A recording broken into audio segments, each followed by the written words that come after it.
दोस्तों ये आप देख पा रहे हैं, ये है टिपर ट्रक कि इसका जो इस्तेमाल होता है वो ज़्यादातर माइनिंग के कामों में होता है। कोयला निकाला जा रहा हो या कोई खनिज पदार्थ निकाले जा रहे हों तो वो इस टिपर में लोड करके एक जगह से दूसरी जगह ले जाए जाते हैं। और भी बहुत जगह इस्तेमाल होता है। और उसके अलावा जब हम कहीं भी रोड बनती हुई देखते हैं तो वहाँ अक्सर आपने इन टिपर्स को देखा होगा, जो सीमेंट का मटेरियल तैयार किया जाता है उसको सड़क पर फैलाते हुए या उसको उस साइड तक ले जाते हुए। तो जो टिपर ट्रक हैं उनके यूजेस क्या हैं, इससे आप परिचित हैं? अगर नहीं थे तो मैंने आपको उसके बारे में बता दिया। कौन सा टिपर ज्यादा बेहतर होता है, थोड़ी सी चर्चा आज हम इस वीडियो में करेंगे, कैसे इस टिपर से आपको मिलवा करके। क्योंकि ये जो टिपर है ये है टाटा का 4830.TK 10x4 ऑप्शन के साथ आता है। अब ये जो ट्रक है इसकी सबसे बड़ी खास बात क्या है कि ये 47.5 टन के ग्रॉस व्हीकल वेट के साथ आता है। अब कहेंगे कि आपकी 47.5 टन में तो अशोक लीलैंड का भी आता है, भारत बेंज का भी आता है। बिल्कुल आता है, लेकिन उनसे ये बेहतर क्यों है? क्योंकि इसमें जो आपको इंजन मिल रहा है ना वो ज्यादा पावरफुल है। कितना पावरफुल है, कितना डिफरेंस है, इसकी चर्चा हम इस वीडियो के बीच में करेंगे जब हम इसके इंजन के बारे में बताएंगे। दोस्तों हमारे चैनल पर अभी कुछ दिन पहले ही हमने आपको टाटा के एक और टिपर से मिलवाया था 3530.TK से। उस ट्रक में और इस ट्रक में बहुत ज्यादा अंतर नहीं है। जो बेसिक अंतर है उसकी चर्चा भी मैं इस वीडियो में करने वाला हूं। तो अगर आप इस तरह के काम में हैं जहां आपको कंस्ट्रक्शन मटेरियल ले जाना होता है या आप खनन के क्षेत्र में काम करते हैं और आपको इस तरह के टिपर्स की ज़रूरत होती है तो ये वीडियो आपके लिए बहुत काम का है। क्योंकि ये बहुत ही एडवांस फीचर वाला, सेफ्टी फीचर्स के साथ आने वाला ये जो टिपर ट्रक है इसकी जानकारी आपको होनी बहुत ज़रूरी है, ताकि अगर आप अपने लिए कोई नया टिपर खरीदना चाह रहे हो जो ज़्यादा लोड ले जा सके तो हो सकता है कि ये ट्रक आपके बहुत काम का हो। तो चलिए शुरू करते हैं दोस्तों इस ट्रक का रिव्यू। तो सबसे पहले डिजाइन की बात करें, आप देख सकते हैं टाटा का सिग्ना कैबिन वाला ये टिपर ट्रक है। तो सिग्ना के जो फ्रंट डिजाइन होते हैं बिल्कुल वही डिजाइन आपको बाहर से देखने को मिलेगा। बड़ी आपको विंड स्क्रीन मिल जाएगी, 2 वाइपर्स मिल जाएंगे, आपको वहां पर लेफ्ट हैंड साइड पे ब्लाइंड स्पॉट मिरर मिल जाएगा। ऊपर अगर चढ़ना चाहते हैं तो 2 हैंडल्स आपको यहाँ मिल जाते हैं। कैबिन में ही ऊपर की तरफ आप देखेंगे तो दोनों साइड ही आपको टर्निंग इंडिकेटर्स भी मिल जाते हैं। नीचे यहाँ पर आप कंपनी की बैजिंग देख सकते हैं, टाटा और टाटा का लोगो देख सकते हैं। नीचे यहाँ पर एक फाइबर की जाली दी गई है जो कि बेसिकली इंजन को गर्म होने से बचाती है। नीचे आते हैं तो ये जो बम्पर आप देख रहे हैं ये 3 पीस बम्पर है, यानी कि अगर कभी किसी तरह का कोई डैमेज होता है किसी एक साइड में तो आपको पूरा बम्पर खोलने की जरूरत नहीं है। अगर इधर हुआ है तो केवल आप इस पार्ट को हटा दीजिए, बीच में कुछ डैमेज हुआ है तो बीच के पार्ट को हटा लीजिए, और अगर दूसरी साइड हुआ है तो वहां के पार्ट को आप खोल सकते हैं। बम्पर में आपको क्या खास नजर आ रहा है? हेडलाइट्स आप देख सकते हैं, बड़ी यहाँ पर हेडलाइट्स दी गई हैं जो कि कर्व के साथ हैं, यानी कि जो रोशनी है वो आपको ज्यादा मिलने वाली है। बड़े हैलोजन लैंप्स दिए गए हैं और बगल में ही आपको टर्निंग बल्ब्स भी मिल जाते हैं, टर्निंग इंडिकेटर्स के लिए जो काम में लिए जाते हैं। यहाँ पर आप देख सकते हैं कि नीचे कोई एडिशनल बम्पर नहीं दिया गया है। जैसे आप देखेंगे तो बहुत हाइटेड कैबिन दिया गया है, यानी कि जमीन से इसको काफी ऊंचाई दी गई है, तो इसीलिए एडिशनल बम्पर की जरूरत नहीं पड़ रही है। मेन चीज जो अब है जिसके बारे में मैंने चर्चा की थी कि इसका इंजन दूसरे इसी सेगमेंट के अदर कंपनीज के ट्रकों से ज्यादा बेटर है। कैसे?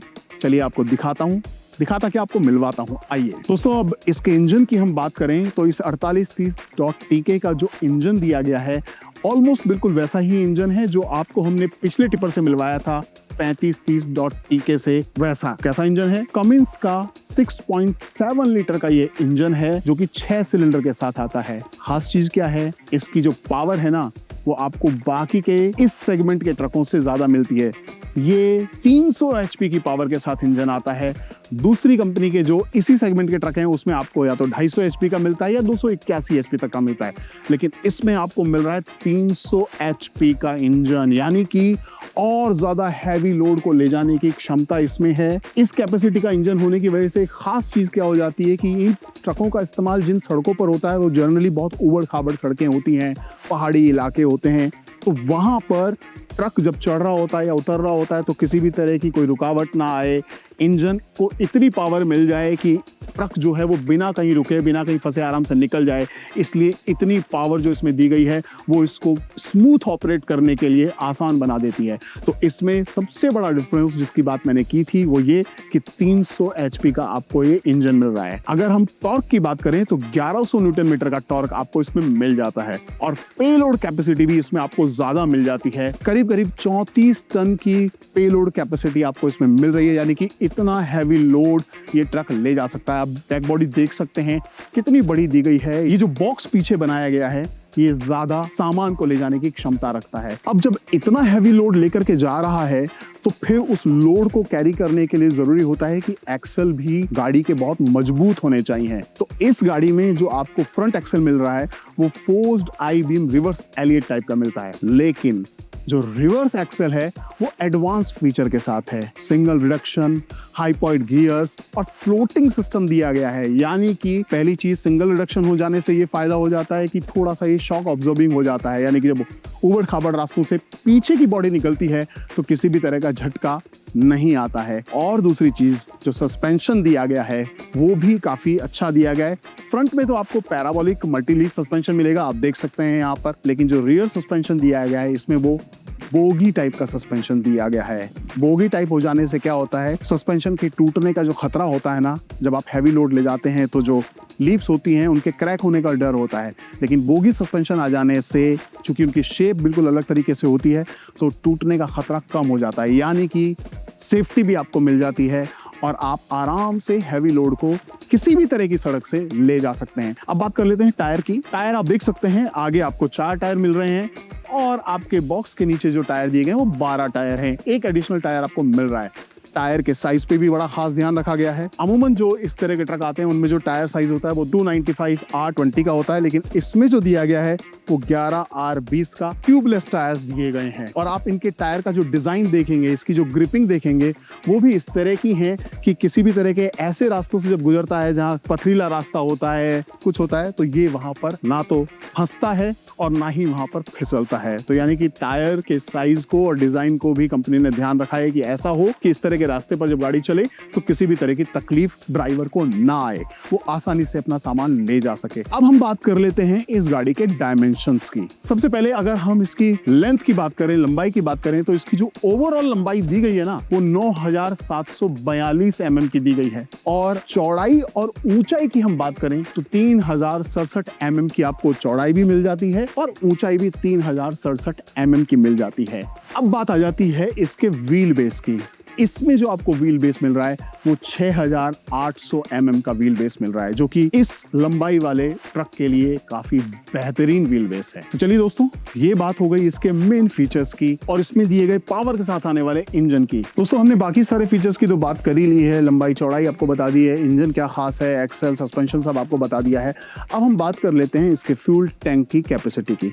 तो इसमें जो आपको फ्यूल टैंक मिल रहा है वो 300 लीटर की कैपेसिटी का फ्यूल टैंक है। यानी कि आप एक बार में इसमें 300 लीटर तक डीजल भरवा सकते हैं। और उसके जस्ट आगे जो आप ये टैंक देख रहे हैं, ये यूरिया टैंक है। 48 लीटर की कैपेसिटी वाला ये यूरिया टैंक है। इसका इस्तेमाल जो होता है वो डेफ सिस्टम में होता है। और ये आप देख पा रहे हैं यहाँ पर कैबिन के बिल्कुल पीछे ही आपको डेफ सिस्टम दिखाई दे रहा है। डेफ सिस्टम का जो यूज होता है उससे आप परिचित हैं। आजकल जितने भी ये ट्रक्स आ रहे हैं, पॉल्यूशन फ्री ट्रक्स बनाए जा रहे हैं। BS6 ये ट्रक्स हैं। और ये वाला जो 4830 है ये फेज 2 का ट्रक है। हर तरह की चीजों का, पर्यावरण का भी ख्याल कंपनी अपने हर गाड़ियों में रख रही है और इसमें भी उसकी कमी कंपनी ने नहीं छोड़ी है। तो दोस्तों, ये थे इसके सारे आउटर फीचर्स, मेन जानकारियां जो आपको चाहिए होती हैं। अब चूंकि मैंने बताया सिग्ना कैबिन है, इसकी हम बात करेंगे। और कैसे करेंगे, इसमें अंदर जाकर। तो अंदर जाने के लिए सबसे पहली चीज आप देख सकते हैं, आपको 3 फुट रेस्ट मिल रहे हैं। यानी कि आप आसानी से अंदर जा सकते हैं। और यहाँ पर आप मॉडल की बैजिंग भी देख सकते हैं 4830.TK। आगे का जो ये आप डिजाइन देख रहे हैं ना, ये मैं आपको बताना भूल गया था। ये जो आप एक ब्लेड जैसा देख रहे हैं, ये बेसिकली एरोडायनेमिक्स लुक्स के लिए होता है। आगे से जब हवा का प्रेशर आता है, गाड़ी जब चल रही होती है, तो वो प्रेशर क्या होता है, गाड़ी को रोकता है। इंजन पर भी प्रेशर पड़ता है और उसकी स्पीड कम हो जाती है। ये एरोडायनेमिक्स जो लुक दिए जाते हैं, जो ब्लेड्स दी जाती हैं, ये फ्रंट की हवा को इस तरीके से काट देते हैं कि वो प्रेशर जो है वो कंट्रोल हो जाता है और गाड़ी स्मूथली आगे चलती रहती है। इंजन पर दबाव नहीं आता है और स्पीड भी कम नहीं होती है। तो ये था इसका एरोडायनेमिक्स लुक। अब हम चलते हैं इसके कैबिन के अंदर और देखते हैं कि कैसा है ये वाला सिग्ना कैबिन और कैसे ये अलग है 3530 के कैबिन से। तो आइए दोस्तों, सिग्ना कैबिन या दूसरे जो कैबिन आते हैं प्राइमा कैबिन्स, वो कंपनी खुद डिज़ाइन करती है ड्राइवर की कंफर्ट के लिए भी और उसकी सेफ्टी को ध्यान में भी रख करके। तो जब कोई मालिक इन कैबिन वाले ट्रकों को खरीदता है तो उसको अपने कैबिन के अंदर किसी भी तरह के मॉडिफिकेशन की ज़रूरत पड़ती नहीं है, क्योंकि कंपनी ने ही खुद इतना एडवांस मॉडिफाई किया हुआ होता है कि आपको हर तरह की सुविधा इनमें मिल जाती है। जैसे ही मैं इस कैबिन में अंदर एंटर हुआ और मैं कुर्सी पर बैठा ड्राइवर सीट पर, तो सबसे पहली चीज़ क्या महसूस हुई? सस्पेंशन। आपको सीट में सस्पेंशन मिल रहा है, ये आपके वेट के अकॉर्डिंग अपने आप एडजस्ट हो जाती है।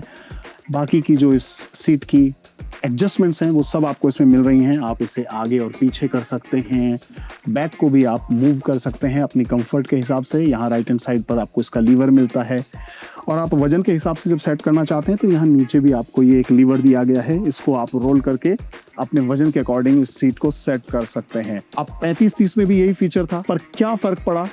सबसे बड़ा फर्क ये पड़ा कि 35-30 का जो कैबिन था वो डे टाइप कैबिन था, लेकिन इसमें जो कैबिन दिया गया है ये स्लीपर कैबिन दिया गया है। पीछे आप देख सकते हैं यहाँ पर एक स्लीपर बर्थ आपको मिल रही है। स्लीपर ऐड हो जाने का मतलब क्या हो गया कि कैबिन का जो स्पेस है वो थोड़ा और बड़ा हो गया है, यानी कि ये और स्पेशियस हो गया है। और उसके अलावा आराम से इसमें ड्राइवर और एक को पैसेंजर बैठ सकता है, और पीछे यहाँ पर एक आदमी बैठ सकता है या लेट सकता है, आराम कर सकता है। इस स्लीपर के नीचे ही आपको यहाँ बॉक्स दिख रहा है, इस बॉक्स के अंदर आप अपना ज़रूरी का सामान रख सकते हैं। अब बाकी के जो इसमें फीचर्स दिए गए हैं उनकी हम बात कर लेते हैं। तो स्टीयरिंग जो है वो पावर स्टीयरिंग है। सभी सिग्ना कैबिन्स के जो स्टीयरिंग आते हैं वो पावर स्टीयरिंग आते हैं। दूसरा क्या आपको इसमें फीचर मिलता है कि ये जो स्टीयरिंग्स हैं ये टिल्ट एंड टेलीस्कोपिक एडजस्टमेंट के साथ आते हैं। ये आप लीवर देख पा रहे हैं, इस लीवर को आप अनलॉक कीजिए और आप जहां भी चाहें, नीचे, ऊपर या लिफ्ट करना चाहें, जहां आपके लिए कंफर्टेबल हो वहां पर आप स्टीयरिंग को ले जाइए और इसको लॉक कर दीजिए, फिर ये स्टीयरिंग हिलेगा भी नहीं। मैं हमेशा जब भी टाटा के इस तरह के कैबिन्स का रिव्यू करता हूं तो मैं आपको बताता हूं कि अब जो व्हील्स आ रहे हैं उनका डिज़ाइन बिल्कुल जो टाटा की कार आती है ना उनके जैसा ही दिया गया है। छोटा सा लोगो आपको सेंटर में मिल जाता है, और जो लुक है वो बिल्कुल फील नहीं होता है कि आप किसी ट्रक को चला रहे हैं, अगर केवल स्टीयरिंग पर ध्यान दें तो ये स्टीयरिंग हुआ। इसके बाद क्लस्टर की बात कर रहे हैं। बड़ा क्लस्टर आप देख पा रहे हैं, डिजिटल और एनालॉग दोनों मीटर हैं, और ये एर्गो पैक इंस्ट्रूमेंट क्लस्टर है। जो डिजिटल क्लस्टर है उसमें आपको सारी इंफॉर्मेशंस मिल जाएगी। सबसे बड़ी चीज़ें क्या होती हैं कि जैसे सेंसर्स लगे होते हैं इंजन के अंदर, चॉक सेंसर होता है, अगर फिल्टर में कोई गड़बड़ आ गई या किसी भी तरह की कोई दिक्कत इंजन में आ रही है तो उस सब का नोटिफिकेशन या अलार्मिंग जो है वो आप इस डिजिटल क्लस्टर में आपको मिल जाती है। बैटरी का क्या स्टेटस है, वो सारी जो इन्फॉर्मेशन आपको चाहिए वो यहाँ पर मिल जाएंगी। डैशबोर्ड का डिज़ाइन सिग्ना वाला डिज़ाइन है, आप देख सकते हैं, फ्लैट नहीं है, ये आगे से कर्व दिया गया है। और इस डैशबोर्ड में आपको 4 एयर वेंट मिल रहे हैं, एक लेफ्ट और एक राइट साइड में, और 2 यहाँ सेंटर में मिल रहे हैं। चूंकि ये डैशबोर्ड थोड़ा आगे को निकला हुआ है और ये एयर वेंट आ जाने से फायदा ये हो गया कि अब आप पीछे तक अच्छे से हवा पा सकते हैं।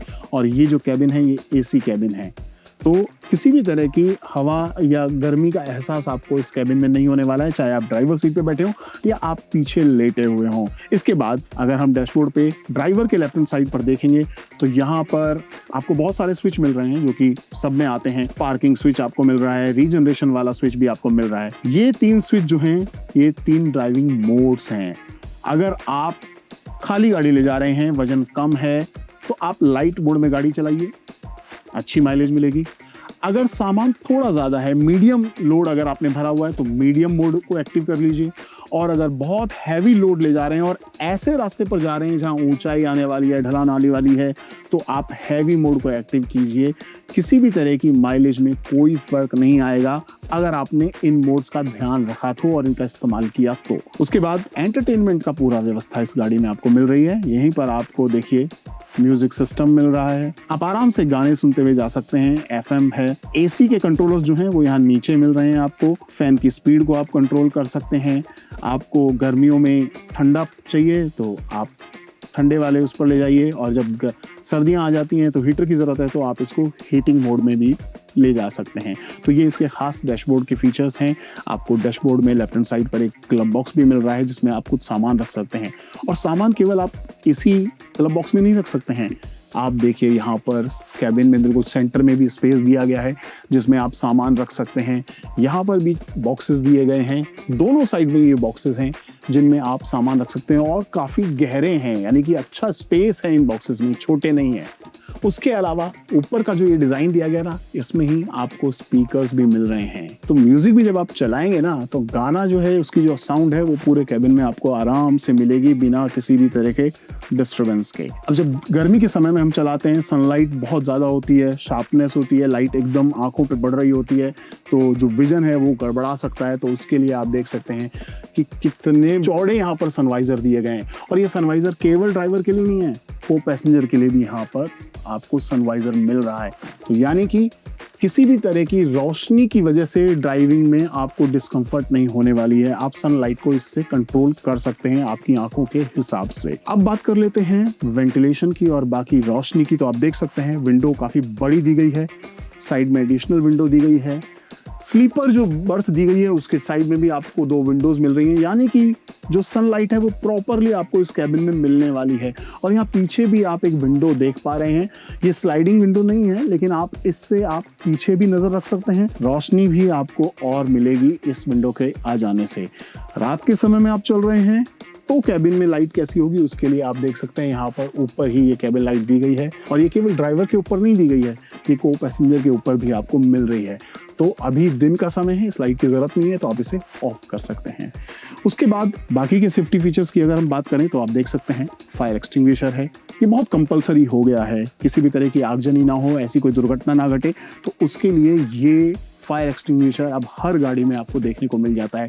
सीट बेल्ट्स बहुत कंपलसरी हैं, तो सीट बेल्ट भी आपको ड्राइवर के लिए भी मिलती है और को पैसेंजर के लिए भी मिल जाती है। अब हम बात कर लेते हैं इसके ट्रांसमिशन की, सबसे ज़रूरी चीज़ हो जाती है। तो दोस्तों इसमें जो आपको ट्रांसमिशन मिल रहा है वो G1150 का गियर बॉक्स मिलता है, जिसमें आपको 8 गियर फॉरवर्ड के लिए मिल रहे हैं और 1 गियर आपको रिवर्स के लिए मिल जाता है। क्लच की हम बात करें तो 430 mm के डायमीटर की ये सिंगल ड्राई प्लेट क्लच आपको मिल रही है और ब्रेक्स एयर ब्रेक्स आपको मिल रहे हैं, यानी कि मजबूत ब्रेक्स हैं। आप सामान लोड हैवी लेकर के जा रहे हैं और अचानक कोई ऐसी कुछ ऑब्स्टिकल सामने आ जाता है, कुछ आ जाता है, आपको गाड़ी को एकदम से रुकना पड़ता है, तो आप ब्रेक्स को हल्का सा पुश कीजिए, गाड़ी वहीं रुक जाएगी। किसी भी तरह का कोई एक्सीडेंट नहीं होगा अगर आप अवेयर हैं तो दोस्तों ये था टाटा का 4830.TK टिपर ट्रक, जो कि सिग्ना कैबिन के साथ आता है। और सिग्ना में भी कौन सा स्लीपर कैबिन दिया गया है। और मैंने आपको सारी चीज़ें बता दी कि ये इसी सेगमेंट के और ट्रकों से बेहतर क्यों है। मैं एक बार फिर दोहरा देता हूँ, क्योंकि इसमें जो आपको इंजन मिल रहा है वो 300 HP की पावर वाला मिल रहा है, जबकि दूसरे ट्रकों में आपको या तो 250 या 281 की HP के पावर वाले इंजन मिलते हैं। तो इसमें इंजन की पावर ज़्यादा है, इसकी पेलोड कैपेसिटी भी ज़्यादा है, 34 टन की कैपेसिटी आपको मिल जाती है। 47.5 टन के ग्रॉस व्हीकल वेट वाला ये टिपर है। और किन कामों में इस्तेमाल कर सकते हैं? खनिज का जितना भी आप काम करते हैं, माइनिंग में आप काम करते हैं, कोयला आपको ले जाना है, मिट्टी ले जानी है, रेता ले जाना है, बजरी ले जानी है, सीमेंट ले जानी है, पत्थर ले जाने हैं, हैवी लोड कितना भी हो आप इसमें ज़्यादा से ज़्यादा ले जा सकते हैं, क्योंकि 34 टन की पेलोड कैपेसिटी है। तो ये इस सेगमेंट के बाकी टिपरों से ज़्यादा बेहतर है। और टाटा तो अपने आप में एक ब्रांड है, भारत में सबसे ज़्यादा बिकने वाला अगर कोई ब्रांड है तो वो टाटा का ही है। तो कैसा लगा आपको ये 4830.TK टिपर? हमें कमेंट करके ज़रूर बताइएगा। और अगर आप ऑलरेडी टाटा के टिपर्स को इस्तेमाल करते हैं और आपको उन टिपर्स में कुछ खास नज़र आता है तो वो भी आप हमें कमेंट करके बता सकते हैं। वो जानकारी किसी और देखने वाले व्यक्ति को या जो ट्रक खरीदने वाला है उसके बहुत काम आएगी। तो हमारे साथ जुड़े रहिए। कैसे जुड़ सकते हैं? हमारे चैनल को सब्सक्राइब करके। ये वीडियोस अगर आपको पसंद आ रहे हैं तो आप प्लीज़ इन्हें लाइक भी किया कीजिए और शेयर भी किया कीजिए, ताकि ये इन्फॉर्मेशन और लोगों तक पहुंच सके। बहुत लोग हमेशा, हम जब भी किसी ट्रक का या किसी गाड़ी का रिव्यू करते हैं तो हमें कमेंट करके पूछते हैं कीमत के बारे में। तो इस ट्रक की जो कंपनी ने एक्स शोरूम प्राइस रखी हुई है वो लगभग 63 लाख रुपए से थोड़ी सी ज़्यादा है। आप कहाँ चेक कर सकते हैं? टाटा की ऑफिशियल वेबसाइट पर भी कर सकते हैं और हमारी वेबसाइट पर भी आप इसकी एग्जैक्ट प्राइस चेक कर सकते हैं। तो हमने आपको इसकी अनुमानित जो एक्स शोरूम प्राइस है वो भी हमें बता दी है। तो अब उम्मीद करते हैं कि आपको ये पूरा वीडियो ज़रूर पसंद आया होगा और ऐसे ही और वीडियोस देखने के लिए आप हमारे चैनल पर हमेशा बने रहेंगे। तो अगले वीडियो में एक और ऐसे ही कमर्शियल व्हीकल के साथ फिर से हाजिर होंगे। तब तक नमस्कार।